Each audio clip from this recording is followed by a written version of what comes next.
Hello students, welcome to Akilan Science classes. I am Akanksha Ehlawat and today we are going to discuss a very important topic of life processes, that is transportation in plants and animals. Nutrition, digestion and respiration topics have already been covered in previous videos. Please see the link in description box. So let's start with this topic, transportation. All living organisms need a few necessary components like air, water and food for their survival. Air, water, and food are very essential for survival of any living organism, and on a regular basis, animals ensure these elements by breathing, drinking, and eating. By breathing, drinking, and eating, we can take in all these important components in our body, and the required elements are transported to their body cells and tissues by transportation system. So ये सारे essential जो components हैं ये body की सभी sales तक पहुंचाए जाते हैं with the help of transportation system. In plants, the vascular tissue is responsible for transporting the substances. Plants में तो vascular tissues हैं like xylem and phloem which help in the transportation of water and minerals and food in various parts of the plant, whereas in animals like us we have circulatory system. We will discuss in detail.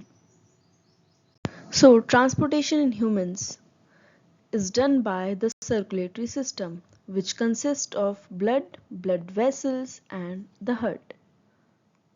It is responsible for the supply of oxygen and nutrients and the removal of carbon dioxide and other excretory products. It also helps to fight infections. जो blood है हमारी body में, it transports food, oxygen and waste material in our body, and you have already learnt in previous class that it is fluid connective tissue. ये एक fluid connective tissue है and इसमें क्या होता है, प्लाज्मा होता है. Blood consist of plasma and cells suspended in it. Plasma में बहुत सारे सेल्स टाइप के सेल्स होते हैं like RBCs, red blood cells, white blood cells, platelets etcetera. And plasma transports food, carbon dioxide and nitrogenous waste in dissolved form. And oxygen is carried by red blood cells. blood में red blood cells होती हैं, उसी की वजह से हमारा blood red color का होता है. You can see in this figure, this is red blood cells and it is red in color because of the presence of a red pigment called hemoglobin, और वो ही transport करता है oxygen को. So many other substances like salts are also transported by blood. So हमारी body में एक pumping organ की requirement है जो इस ब्लड को बॉडी के सभी सेल्स तक पहुंचा सके. So we have a pumping organ called heart, and a network of tubes is also required क्योंकि ट्यूब्स के थ्रू ही वो ब्लड ट्रेवल करेगा हमारी बॉडी में. So a network of tubes to reach all the tissues and a system in place to ensure that this network can be repaired if damaged. और कुछ damage हो जाए, कुछ रप्चर हो जाए अंदर वेसल्स एंड ऑल, तो उसको रिपेयर करने के लिए भी एक प्रॉपर सिस्टम है हमारी बॉडी में.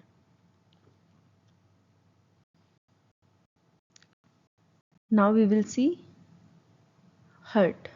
It is a pumping organ of our body and it is muscular organ which is present in thoracic region. हमारे chest region में होता है and slightly tilted towards the left side. Left side में थोड़ा सा tilted होता है and it is the main pumping organ of our body. It is divided into 4 chambers. You can see here, this is left atrium, left ventricle, right atrium.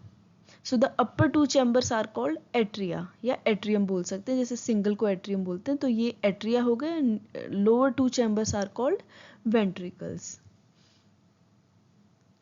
So in order to prevent mixing of blood, our heart has 4 chambers so that oxygen rich blood की mixing ना हो deoxygenated blood से, which contains carbon dioxide. Deoxygenated blood में carbon dioxide होती है. So the carbon dioxide rich blood has to reach the lungs. Carbon dioxide rich वाले blood को lungs तक पहुंचाना होता है for the carbon dioxide to be removed and the oxygenated blood from the lungs has to be brought back to the heart. So ये जो right side है हमारे हार्ट की, इसमें क्या है, डीऑक्सीजनेटेड ब्लड है and left side has oxygenated blood. And यहाँ पे ये वेना कावा के through superior upper body vena cava and lower body vena cava, यहाँ से डीऑक्सीजनेटेड ब्लड आता है in the right atrium.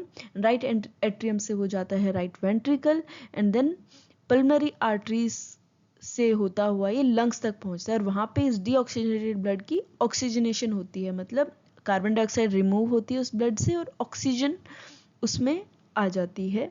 And then pulmonary veins की हेल्प से लंग्स से वो oxygenated blood pulmonary veins through pulmonary veins that enters left atrium. Left atrium से that goes in left ventricle and then through aorta और बहुत सारी arteries की help से वो पूरी बॉडी के सभी टिश्यूज तक, सभी ऑर्गन्स तक पहुंचा दिया जाता है. So the carbon dioxide rich has to reach the lungs and for the carbon dioxide to be removed and the oxygenated blood from the lungs has to be brought back to the heart. The oxygenated blood is then pumped to the rest of the body. So oxygenated blood फिर पूरी body में pump हो जाता है. So हमारी left side of the heart इसमें oxygenated blood ही आएगा और राइट साइड वाले में डीऑक्सीजनेटेड ब्लड आएगा और अल्टीमेटली यहाँ से ब्लड जाता है लंग्स के पास और लेफ्ट साइड वाला अल्टीमेटली जाता है सभी बॉडी के ऑर्गन्स एंड टिश्यूज में. सो यहाँ पे आपको स्टेप बाय स्टेप, ये आपकी एनसीईआरटी से ही मैंने ले रखा है screenshot, so that it becomes easy for you to understand. ये स्टेप बाय स्टेप प्रोसेस अभी हम देखते हैं. Oxygenated rich blood from the lungs comes to the thin walled upper chamber of the heart on the left atrium. So oxygenated blood comes in the left atrium. The left atrium relaxes when it is collecting the blood. So it relaxes when it allows the blood to enter it and it then contracts. ये contract होता है और तब वो blood आ जाता है left ventricle में. It then contracts while the next chamber, the ventricles expands. ये contract होता है और ventricle expand होते हैं so that it can take in the blood, so that the blood is transferred to it. When the muscular ventricle contracts in its turn, तब ये contract होता है, then the blood is pumped out to the body. तब यहाँ से blood pumped out होता है पूरी बॉडी के टिश्यूज एंड ऑर्गन्स तक जाने के लिए. Deoxygenated blood comes from the body to the upper chamber on the right. Deoxygenated blood upper chamber में आता है, मतलब right atrium में आता है and as it expands, तभी expand होता है तो इसमें deoxygenated blood आता है and as the right atrium contracts, तभी contract होता है तो the corresponding lower chamber मतलब right ventricle dilates so that it can take in blood and this transfers blood to the right ventricle. Right ventricle में अब यहाँ पे blood आ गया which in turn pumps it to the lungs for oxygenation. फिर ये इसको pump करता है so that blood goes to the lungs for oxygenation. Since ventricles have to pump blood into various organs, क्योंकि ventricles को various organs में blood pump करना है, like left ventricle को पूरी body में pump करना है and right ventricle को lungs तक पहुंचाना है. So they have thicker muscular walls. इनकी thick होती हैं walls and then as compared to atria. Walls ensure that blood does not flow backwards when the atria or ventricles contract. So यहाँ पे walls भी होती हैं. लेफ्ट एट्रियम और left ventricle के बीच में वॉल्व होती है बिकॉज जब यहाँ पे ब्लड आता है लेफ्ट एट्रियम में तो ये जो वॉल्व होती है ये क्लोज हो जाती है लेफ्ट वेंट्रिकल और लेफ्ट वेंट्रिकल वाली एंड जब यहाँ से इधर आता है तो तब भी ये क्लोज हो जाती है सो दैट ब्लड बैकवर्ड ना फ्लो करे. और जब लेफ्ट वेंट्रिकल से वो अयोटा में जाता है ब्लड तो यहाँ पे भी सेमिल्यूनर वॉल्स मतलब यहाँ पे भी वॉल्स होती हैं so that blood does not flow backwards. तो यहाँ पे इनके पास वॉल्स होती हैं. इधर आप राइट साइड में भी देख सकते हैं, यहाँ पे भी वॉल्स हैं और इधर पल्मोनरी आर्टरी में तब ये पंप हो रहा है तो यहाँ पे भी ये वॉल्स ही नज़र आ रही हैं और ये भी वॉल्स हैं so that blood does not flow backwards. I hope this is clear. अगर आपको कोई भी डाउट है तो you can write in the comment section, I will explain it again. And right side of the heart is separated from the left side with the help of a septum. This is the septum. It is a dividing wall. हमारी heart में चारों chambers आपस में separated है एक दूसरे से so as to prevent the mixing of oxygenated blood and deoxygenated blood and effective transport of oxygen to take place. अब हम देखते हैं oxygen enters the blood in the lungs. So basically ये हमारी पूरी बॉडी का सर्कुलेटरी सिस्टम आपको इस फिगर में दिखाया हुआ है. Like this is heart and कैसे यहाँ पे ऑक्सीजनेटेड ब्लड आता है, then it is transported to the body, then body से deoxygenated blood is carried to the right side of the heart and then it is carried to lungs for oxygenation. So इसको हम double circulatory system भी कह सकते हैं because in humans blood circulates through the heart twice. तो blood जो है वो हार्ट से ट्वाइस एक बार में मतलब 2 बार में सर्कुलेट होता है. As you can see here, once it goes through the heart during pulmonary circulation and a second time during systemic circulation. first time pulmonary circulation ये हो गया जिसमें heart और lungs के बीच में circulation है, उसको pulmonary circulation बोलेंगे. और जो heart और बाकी bodies के बीच में जो circulation हुआ उसको systemic circulation बोलेंगे. तो ये 2 तरीके से circulation हो रहा है blood का हमारे heart से. so it is double circulatory system. सो आपको ये डायग्राम भी ध्यान में रखना पड़ेगा. So the separation of right side and left side of the heart is useful to keep oxygenated and deoxygenated blood from mixing. I have already told you about it. क्योंकि इनकी mixing को prevent करना है इसीलिए हमारा separation of right side and left side of the heart is very essential. Such separation allows a highly efficient supply of oxygen to body. Highly efficient supply of oxygen हो सके, maximum amount में oxygen body की सभी cells तक पहुंच सके, इसीलिए it is very essential. This is useful in animals that have high energy needs. For example, birds and mammals. तो हम human beings are in mammals category. तो बर्ड्स और मैमल्स के पास 4 चैम्बर्ड हार्ट है बिकॉज इनको काफ़ी ज़्यादा एनर्जी की एफिशिएंट ऑक्सीजन की रिक्वायरमेंट है इनकी बॉडी को, which constantly use energy to maintain their body temperature. इनको अपना बॉडी टेम्परेचर मेंटेन करना होता है. बट ऐसे एनिमल्स जिनको एनर्जी की रिक्वायरमेंट नहीं होती to maintain the body temperature और उनका बॉडी टेम्परेचर इन्वायरमेंट के अकॉर्डिंग चेंज होता रहता है, such animals are like amphibians और reptiles.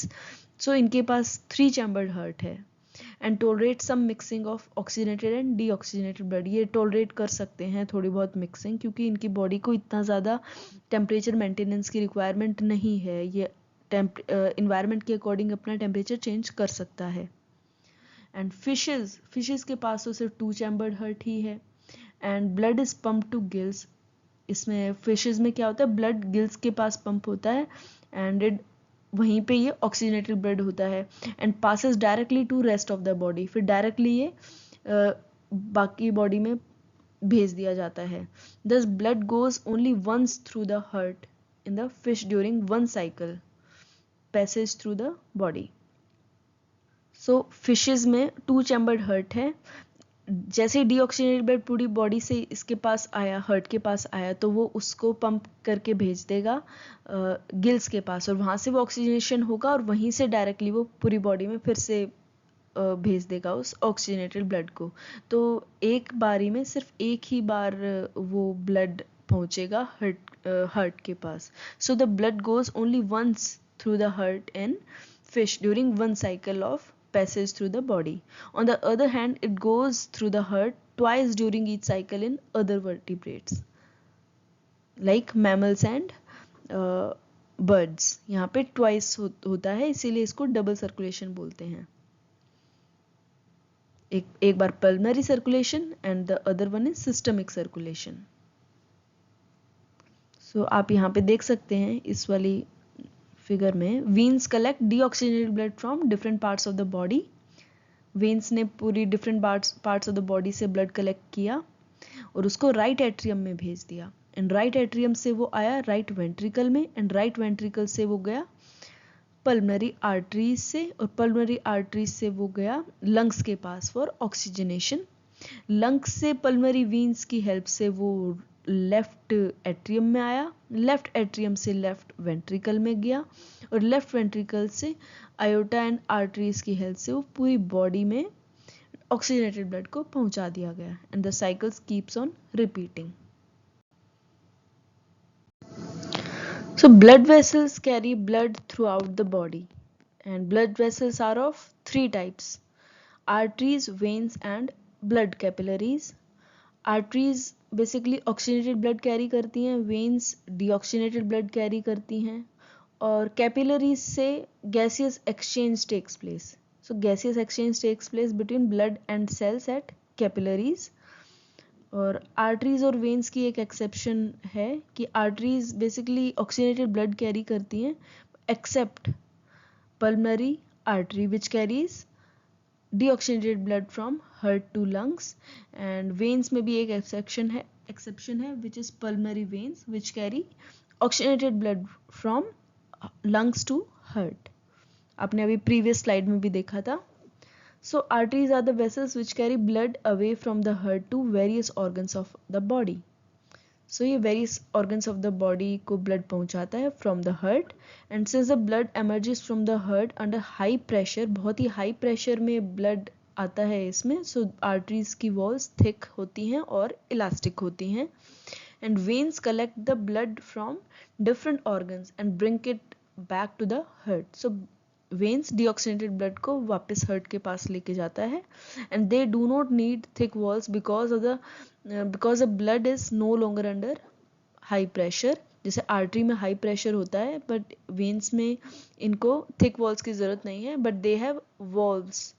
इनके पास वॉल्स होती हैं जो कि विच इंश्योर्स दैट ब्लड उसमें बैक फ्लो ना करे, बैक फ्लो वाली डायरेक्शन में ना जाए. So veins have walls versus arteries के पास वॉल्स नहीं होती, इनके पास थिक इनकी वॉल्स होती हैं, इनके पास थिक एंड इलास्टिक वॉल्स होती हैं. And on reaching an organ और टिश्यू आर्टरीज डिवाइड हो जाती हैं into smaller and smaller vessels. Arteries काफ़ी स्मॉलर वेसल्स में डिवाइड हो जाती हैं to bring the blood in contact with all the individual cells so that all the individual cells के contact में आ सके. arteries divide हो जाती हैं बहुत छोटी छोटी vessels में and the smallest vessels have walls which are 1 cell thick. so ये एक सेल थिक जितनी इनकी थिकनेस हो जाती है और इन्हीं को कैपिलरीज बोलते हैं. सो आर्टरीज बिल्कुल सबसे छोटे में डिवाइड होके कैपिलरीज बनाती हैं और यहीं से exchange of materials between blood and surrounding cells take place across this thin wall. So capillaries की thin wall से ही exchange होता है और capillaries कैसे बनती हैं? arteries के divide होने से. So arteries basically divides into very small vessels which are just 1 cell thick. Okay, and the capillaries then join together to form veins. So capillaries further join करके veins बना लेंगी that convey the blood away from organs or tissue. So ये tissue से deoxygenated blood मतलब CO2 लेके उसको veins में drop कर देती हैं. So exchange of gases at the tissues level takes place with the help of capillaries. I hope this is clear. So this table shows the difference between arteries and veins. All arteries carry blood away from heart and a vein carries blood towards the heart, and an artery is thicker than a vein and a vein is comparatively thinner. So arteries are thick, veins are thin. Pulmonary arteries carry deoxygenated blood. So ये exception है, ये आप first point में भी यहाँ पे exception डाल के add कर सकते हो या separate point भी बना सकते हो. And pulmonary vein carries oxygenated blood. Arteries have rigid walls and veins have comparatively thinner walls. And blood flows under very high pressure in artery and whereas in veins blood flow through veins is much calmer. मतलब इसमें काफ़ी कम pressure से blood flow करता है. lumen of arteries is narrow and lumen of veins is comparatively wider. एक point और add हो सकता है, veins have walls, arteries के पास walls नहीं होती. So, आप इस डायग्राम में भी देख सकते हो, यहाँ पे वेन्स में वॉल्स दिखाई हुई हैं, आर्टरीज में नहीं होती. और ये रेड कलर से इसलिए शो कर रखा है कि ये ऑक्सीजनेटेड ब्लड है, एंड वेन्स को ब्लू कलर से शो कर रखा है because it carries deoxygenated blood. So ये आर्टरीज बिल्कुल छोटा डिवाइड होके कैपिलरीज बनती हैं, ये आप यहाँ पे देख सकते हो, ये कैपिलरीज हैं, ये 1 सेल थिक होती हैं और सभी सेल्स के लेवल तक पहुंच जाती हैं और वहीं से exchange of gases take place. The pressure exerted by blood when it flows through the blood vessels उसको बोलते हैं blood pressure। जो फोर्स ब्लड लगाता है against the wall of vessels उसको बोलते हैं blood pressure. And the force is much higher in arteries, arteries में ये फोर्स बहुत ही ज़्यादा है, ये प्रेशर बहुत ही ज़्यादा है। And the pressure of blood inside the artery during ventricular systole, मतलब वेंट्रिकल्स जब कॉन्ट्रैक्ट करते हैं उस टाइम जो आर्टरीज में प्रेशर होता है उसको बोलते हैं systolic pressure. And the pressure in artery during ventricular diastole, मतलब वेंट्रिकल जब रिलैक्स करते हैं उस टाइम आर्टरीज में जो प्रेशर होता है उसको डायस्टोलिक प्रेशर बोलते हैं। And the normal systolic pressure is around about 120 mm of Hg, मतलब मर्क्यूरी, बट नॉर्मल रेंज हम कह सकते हैं 90 to 120, and diastolic pressure is 80 mm of Hg, मतलब नॉर्मल रेंज कह सकते हैं 60 to 80 mm Hg। तो इसीलिए हम अपना बीपी कैसे लिखते हैं 120 by 80 mm Hg। So blood pressure is measured with an instrument called sphygmomanometer। ये एक इंस्ट्रूमेंट है, आपने देखा भी होगा, ये इस टाइप से दिखता है, इसको आर्म पे ऐसे लगाते हैं एंड देन यहाँ से ब्लड प्रेशर मेजर किया जाता है। High blood pressure is called hypertension and is caused by constriction of arterioles, मतलब एट्रियोल्स की कंस्ट्रिक्शन से हाई ब्लड प्रेशर आता है, उसको हाइपरटेंशन बोलते हैं, which results in increase resistance to blood flow, मतलब ब्लड फ्लो इजीली नहीं हो पाएगा बिकॉज ये नैरो हो जाएंगी arteries, and it can lead to rupture of an artery and internal bleeding. इसकी वजह से आर्टरीज रप्चर हो सकती हैं बिकॉज ब्लड को फ्लो करने के लिए इनफ स्पेस नहीं मिलेगा, तो rupturing can take place and internal bleeding can take place. So what happens if the system of tubes develop a leak?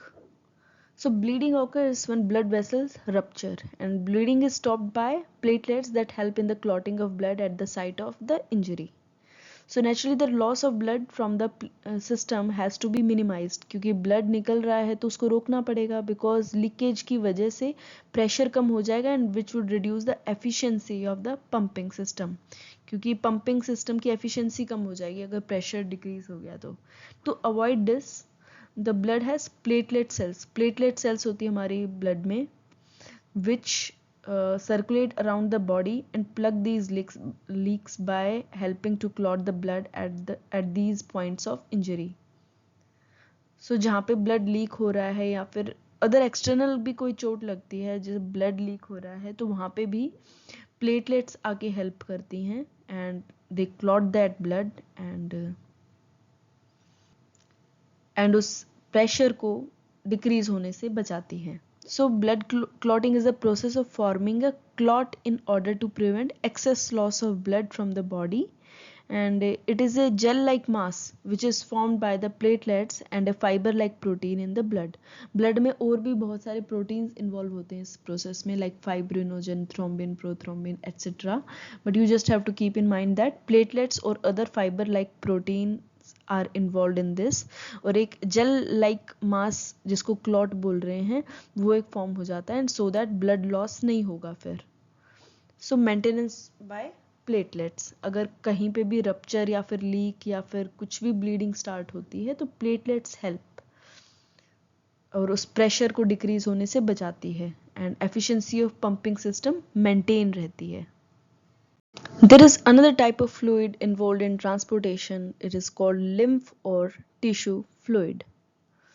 And through the pores present in the walls of capillaries, some amount of plasma, proteins, and blood cells escape into intercellular spaces in the tissues to form the tissue fluid or lymph.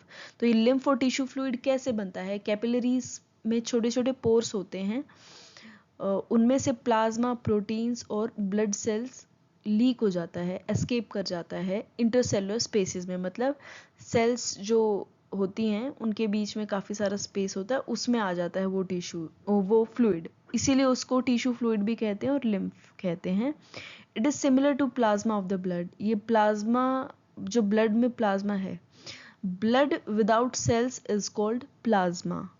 So plasma के जैसा सा ही है ये कुछ कुछ, but it is colourless and contains less protein. Plasma के comparison में इसमें कम प्रोटीन है और ये कलरलेस है। And lymph drains into lymphatic capillaries. So lymph कहाँ पे जाके ड्रेन होता है? लिम्फेटिक कैपिलरीज में from the intercellular spaces. Intercellular spaces में जो लिम्फ होता है वो लिम्फेटिक कैपिलरीज में ड्रेन करेगा, और lymphatic capillaries join to form lymph vessels. Lymphatic capillaries will join to form lymph vessels that finally open into larger veins. So वहाँ से वो veins में चला जाएगा. So lymph carries digested and absorbed fat from intestine. Intestine से जो digested और absorbed fat होता है उसको carry करके, और and drains excess fluid from extracellular space back into the blood. जो extra वहाँ पे fluid होता है इंटरसेलुलर स्पेसेस में, मतलब एक्स्ट्रा फ्लूइड जो एक्स्ट्रा सेलुलर स्पेसेस में होता है उसको वापस से ब्लड में पहुंचा देता है. So digested and absorbed fat from the intestine and excess extracellular fluid को back into the blood drain कर देगा.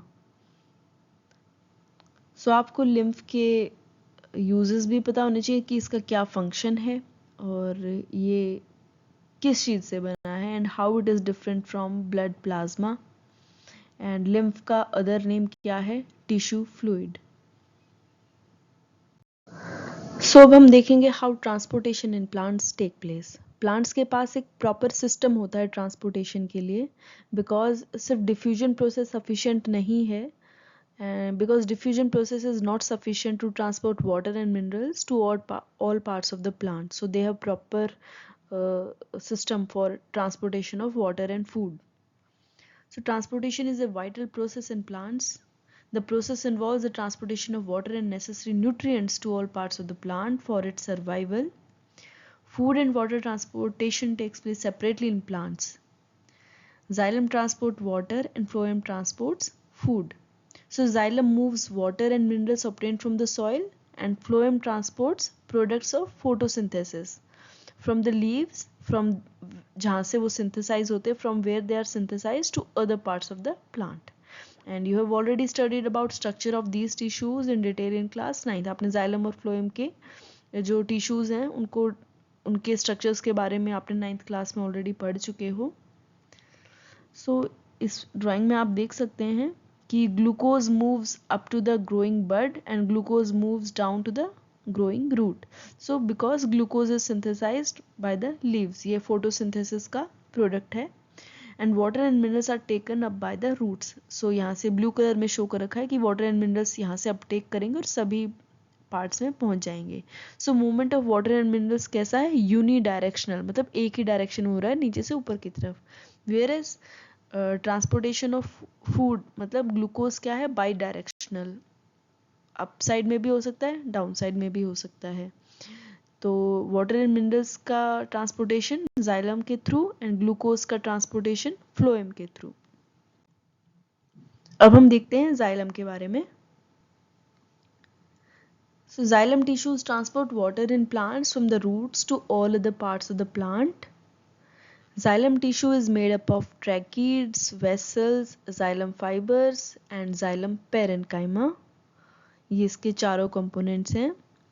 And in xylem tissues, xylem and tracheids of the root, stem and leaves are interconnected to form a continuous system of water conducting channel reaching all parts of the plant. The flow of water and minerals through the xylem is always unidirectional. So ये हमेशा एक ही direction में होता है. और xylem tissues में जो vessels और ट्रैकीड्स होते हैं रूट, स्टेम और लीव्स में, वो सारे आपस में इंटरकनेक्टेड हैं, जुड़े हुए हैं. चाहे वो रूट्स हो, स्टेम हो, लीव्स हो, ये पूरा एक नेटवर्क टाइप बनाएंगे and they are all interconnected to form a continuous system of water conducting channel. तो एक प्रॉपर चैनल टाइप बनाएंगे जो प्लांट के सभी पार्ट तक पहुंच रहा है. Transport of water. So water is absorbed by the roots and is transported by the xylem to the upper parts of the plant. So root से water absorb हुआ और वो upper parts of the plants तक transport हुआ with the help of xylem. Imbibition, osmosis, root pressure and transpiration are the forces that contribute towards the upward movement of water even in the tallest plants. मतलब small plant हो या tall plant हो, सभी में इन्हीं process के through transport of water take place.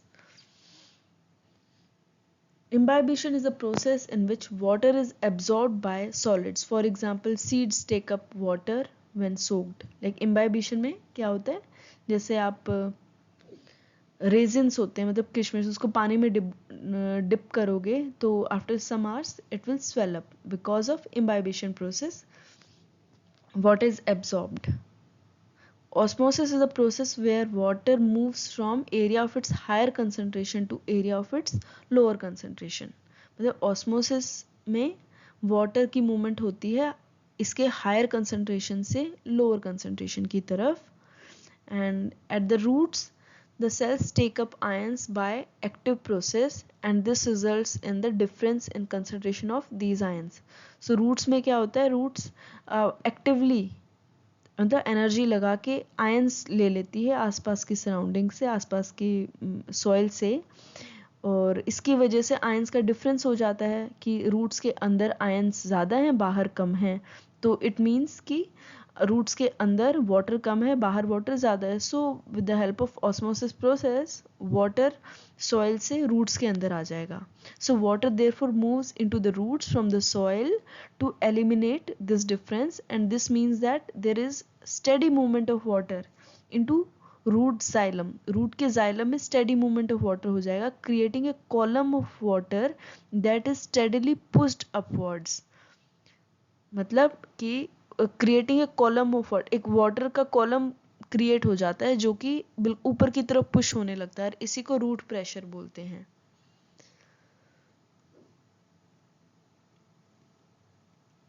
It leads to the movement of water in the root cells by osmosis and this creates a continuous column of water that gets pushed upwards and this is root pressure.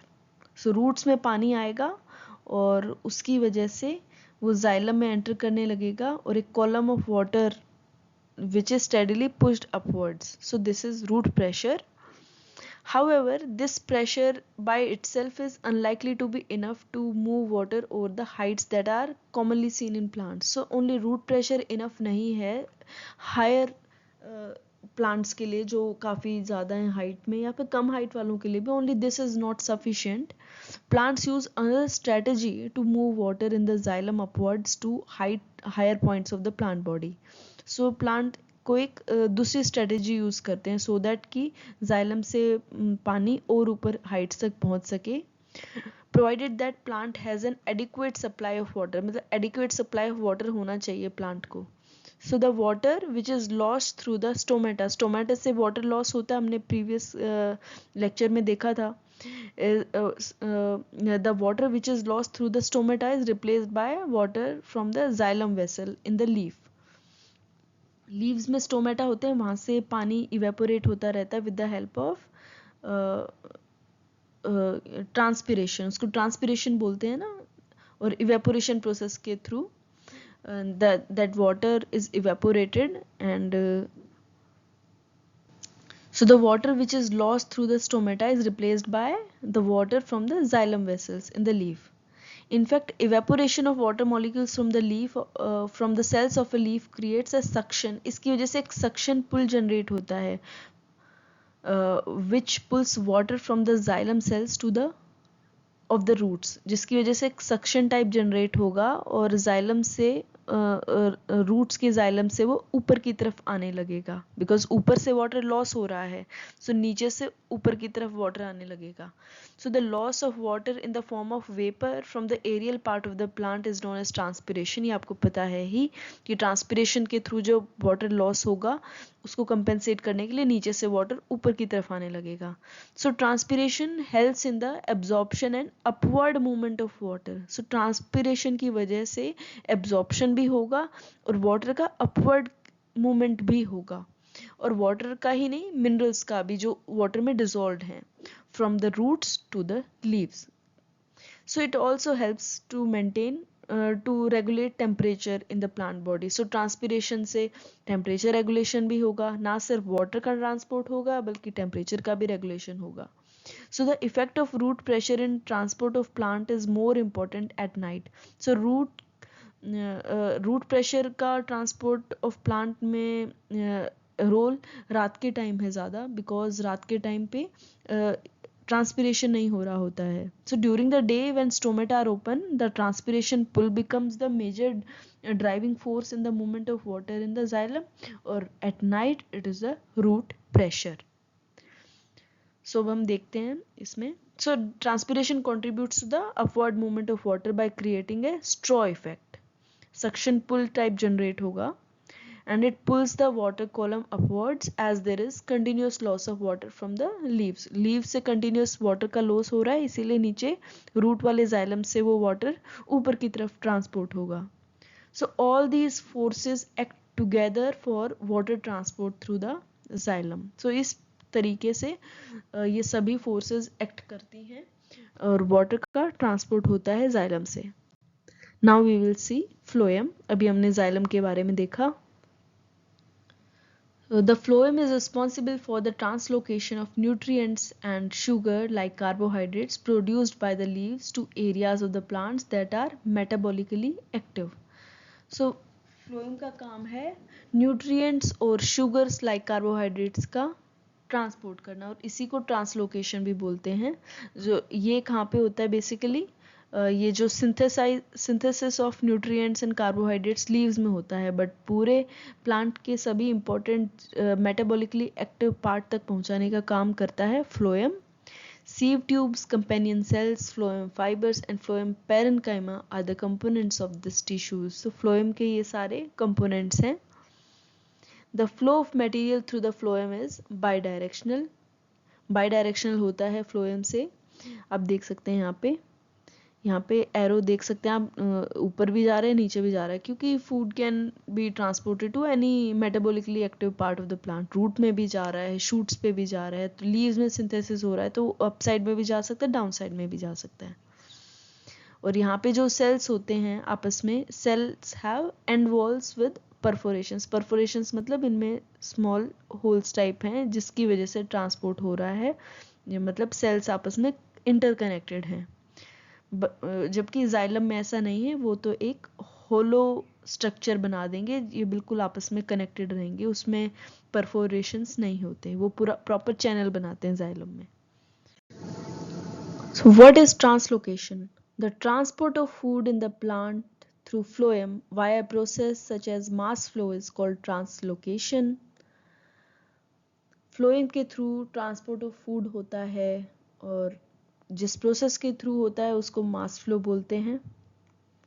फोटोसिंथेस, that is sugars and organic molecules such as amino acids, organic acids, proteins, inorganic solutes like potassium, magnesium, nitrate, calcium, sulfur and iron from source tissues such as mature leaves to sink cells like areas of growth and storage are transported through the phloem. So ये जितने भी photosynthetes हैं, ये सारे जितने भी हैं, source tissue मतलब जहाँ पे इनका सिंथेसिस हो रहा है, मतलब मैच्योर लीव्स, वहाँ से सिंक सेल्स मतलब जहाँ पे उनको पहुँचाना है, वो एरियाज ऑफ ग्रोथ भी हो सकते हैं या फिर ऐसे एरियाज भी हो सकते हैं जहाँ पे इनका स्टोरेज करना है. सो वहाँ तक पहुँचाने का काम करता है फ्लोएम इन सभी इंपॉर्टेंट न्यूट्रिएंट्स का. So materials like sucrose is loaded from leaves to phloem using the energy of ATP.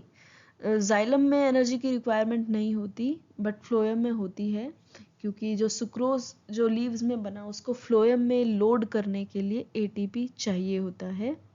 Such a transfer increases the osmotic pressure, causing the movement of water from nearby cells into phloem tissue, and material gets transported from the phloem. सो जैसे ही ये sucrose वगैरह phloem में आए, उससे phloem में osmotic pressure increase हो गया। Osmotic pressure increase होने की वजह से वहाँ पे वाटर की कंसंट्रेशन डिक्रीज हो गई। दैट्स वाई सराउंडिंग जो वहाँ पे जाइलम है या फिर अदर सेल्स है, वहाँ से water will flow into phloem और then it will get transported through the phloem.